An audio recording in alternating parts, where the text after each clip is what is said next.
വചനവീഥിയിലൂടെ father ജെ.ബി. Puthur. വിശുദ്ധ ലൂക്കാ രചിച്ച നമ്മുടെ കർത്താവ് യേശുമിശിഹായുടെ പരിശുദ്ധ സുവിശേഷം.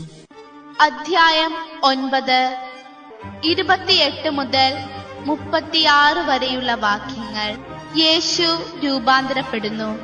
അവൻ ഇത് പറഞ്ഞിട്ട് ഏകദേശം 8 ദിവസങ്ങൾ കഴിഞ്ഞ് പത്രോസ്, യോഹന്നാൻ, യാക്കോബ് എന്നിവരെ കൂട്ടിക്കൊണ്ട് പ്രാർത്ഥിക്കാൻ മലയിലേക്ക് കയറിപ്പോയി. പ്രാർത്ഥിച്ചുകൊണ്ടിരിക്കുമ്പോൾ അവന്റെ മുഖഭാവം മാറി, വസ്ത്രം വെണ്മയോടെ ശോഭിച്ചു. അപ്പോൾ 2 പേർ, മോശയും ഏലിയായും അവനോട് സംസാരിച്ചു കൊണ്ടിരുന്നു. അവർ മഹത്വത്തോടെ കാണപ്പെട്ടു. അടുത്തു തന്നെ ജെറൂസലേമിൽ പൂർത്തിയാകേണ്ട അവന്റെ കടന്നുപോകലിനെ കുറിച്ചാണ് അവർ സംസാരിച്ചത്. നിദ്രാവിവശരായിരുന്നിട്ടും പത്രോസും കൂടെയുള്ളവരും ഉണർന്നിരുന്നു. അവർ അവന്റെ മഹത്വം ദർശിച്ചു. അവനോട് കൂടെ നിന്ന ഇരുവരെയും കണ്ടു.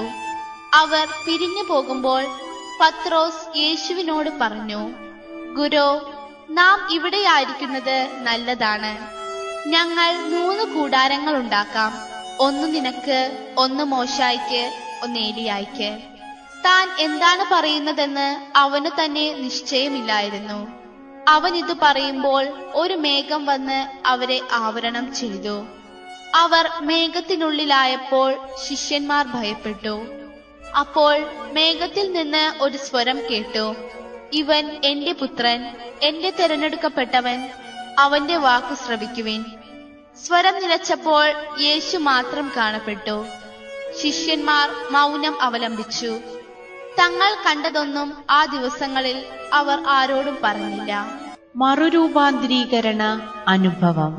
തന്റെ ജീവിതത്തിൽ താൻ അനുഭവിക്കാൻ പോകുന്ന പീഡാസഹനങ്ങളെയും കുരിശുമരണത്തെയും പറ്റി തന്റെ ശിഷ്യന്മാരോട് ആദ്യമായിട്ട് യേശു വെളിപ്പെടുത്തിയതിന്റെ 8-ാം ദിവസം ശിഷ്യന്മാരിൽ പത്രോസിനെയും യാക്കോബിനെയും യോഹന്നാനെയും കൂട്ടിക്കൊണ്ട് ഉയർന്ന ഒരു മലയിലേക്ക് യേശു കയറിപ്പോകുന്നു. അവിടെ പ്രാർത്ഥനയിൽ യേശു മുഴുകിയിരിക്കുകയാണ്. അതിനിടെ യേശുവിന്റെ രൂപവും ഭാവവും ഒക്കെ മാറിയതായിട്ടാണ് ശിഷ്യന്മാർക്ക് മനസ്സിലാകുന്നത്. അലൗകികമായിട്ടുള്ള പ്രഭയിൽ മുങ്ങിക്കുളിച്ചു നിൽക്കുന്നു തങ്ങളുടെ ഗുരുവായിട്ടുള്ള യേശു. മഹത്വപൂർണമായിട്ടുള്ള ഒരു ചുറ്റുപാട്. യേശുവിന്റെ രൂപവും ഭാവത്തിലും വ്യത്യാസം. എന്നല്ല, തങ്ങളോടൊപ്പം മലയുടെ മുകളിലേക്ക് കയറി വന്ന യേശു അല്ല ഇത്. ഇതുവരെ യേശുവിന്റെ ഈ മഹത്വപൂർണമായിട്ടുള്ള പ്രത്യക്ഷീകരണം അവർ അനുഭവിച്ചിട്ടില്ല, അവര് കാണാനിടവന്നിട്ടില്ല. ശിഷ്യന്മാർ അത്ഭുതസ്തബ്ധരായിട്ട് നോക്കി നിൽക്കെ 2 വ്യക്തികൾ യേശുവിന്റെ ഇരുവശങ്ങളിലുമായിട്ട് പ്രത്യക്ഷപ്പെടുന്നതായിട്ട് അവർ കാണുന്നു. അവർക്ക് മനസ്സിലായി, ഒന്ന് നിയമദാതാവായിട്ടുള്ള മോശയാണ്, മറ്റൊന്ന് പ്രവാചക ശ്രേഷ്ഠനായ ഏലിയാണ്. അവർ എന്തോ കാര്യപ്പെട്ട കാര്യങ്ങളെപ്പറ്റി സംഭാഷിക്കുന്ന രീതിയിലാണ് ശിഷ്യന്മാർക്ക് മനസ്സിലാകുന്നത്. സുവിശേഷകൻ നമ്മോടായിട്ട് പറഞ്ഞു തരുന്നു, ഗാഗുൽത്തായിൽ അർപ്പിക്കാൻ പോകുന്ന ആ ബലിയെ സംബന്ധിച്ച് ആണ് അവരുടെ സംസാരം. അതിന്റെ നൈയാമിക വശത്തെയും ദൈവശാസ്ത്ര വശത്തെയും സംബന്ധിച്ചായിരിക്കാം അവരുടെ സംസാരം എന്ന് നമുക്ക് ഊഹിക്കാം.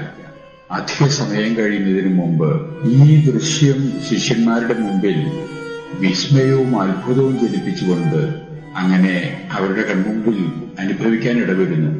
ഈ അവസരത്തിൽ ക്രമേണ ശിഷ്യന്മാരും ആ സ്വർഗീയ പ്രഭയിൽ സ്വർഗീയമായിട്ടുള്ള ഒരു സ്ഥിതിവിശേഷത്തിലേക്ക് ആകൃഷ്ടരാകുന്നു.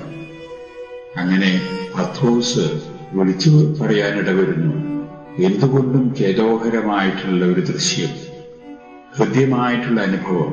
ഗുരു, നമുക്ക് ഇവിടെ തന്നെ കഴിഞ്ഞുകൂടുന്നതാണ് നല്ലത്. ഇവിടെ ആയിരിക്കുന്നത് നമുക്ക് തുടരാം. വളരെ വളരെ വിസ്മരണീയമായിട്ടുള്ള, മനസ്സിനെയും ശരീരത്തെയും കുളിർപ്പിക്കുന്ന ഒരു ദൈവീകമായിട്ടുള്ള അനുഭൂതി വിശേഷം.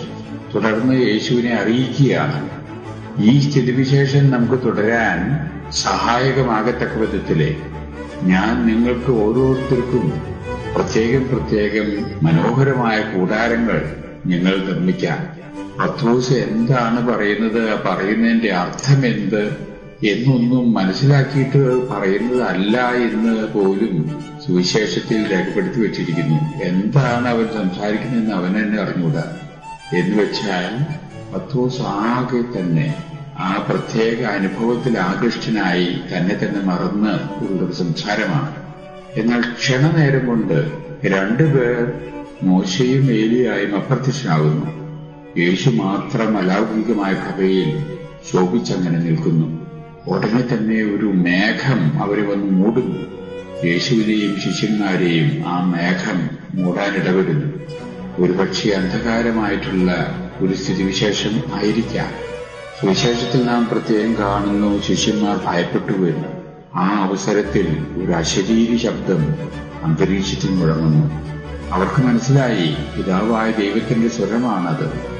ഇതാ എനിക്ക് പ്രിയപ്പെട്ട എന്റെ പുത്രൻ, ഇവനെ നിങ്ങൾ ശ്രവിക്കുവിൻ, ഇവനെയാണ് നിങ്ങൾ ശ്രവിക്കേണ്ടത് എന്നതായിരുന്നു ആ മുഴങ്ങിക്കേട്ട ശബ്ദം. ഭയം വർദ്ധിക്കാനാണ് ഇടവരുത്തിയത്.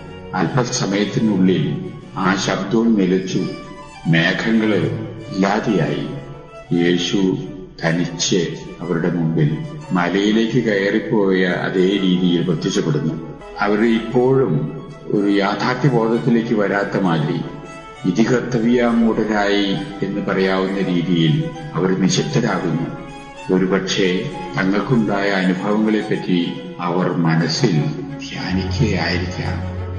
എന്തായാലും ഈ മറുരൂപാന്തരീകരണം യഥാർത്ഥത്തിൽ സംഭവിച്ച സ്ഥലമാണെന്ന് കത്തോലിക്കാ സഭ ഇന്ന് വിശ്വസിക്കുന്ന ആ മലയുടെ മുകളിൽ ഇന്ന് സംവിധാനം ചെയ്യപ്പെട്ടിട്ടുള്ള ആ സാഹചര്യങ്ങളൊക്കെ നേരിൽ കണ്ട് മനസ്സിലാക്കി ഇന്നത്തെ സുവിശേഷത്തിൽ പറയുന്ന ആ മറുരൂപാന്തരീകരണ അനുഭവങ്ങളൊക്കെ മനസ്സിൽ സജീവമാക്കിക്കൊണ്ട് കുറേ സമയം പ്രാർത്ഥനാനിരതമായി കഴിച്ചുകൂട്ടാൻ എനിക്ക് നേരിട്ട് അവസരം കിട്ടിയത് മഹാഭാഗ്യമായിട്ട് ഞാൻ കരുതുന്നു ജീവിതത്തിൽ.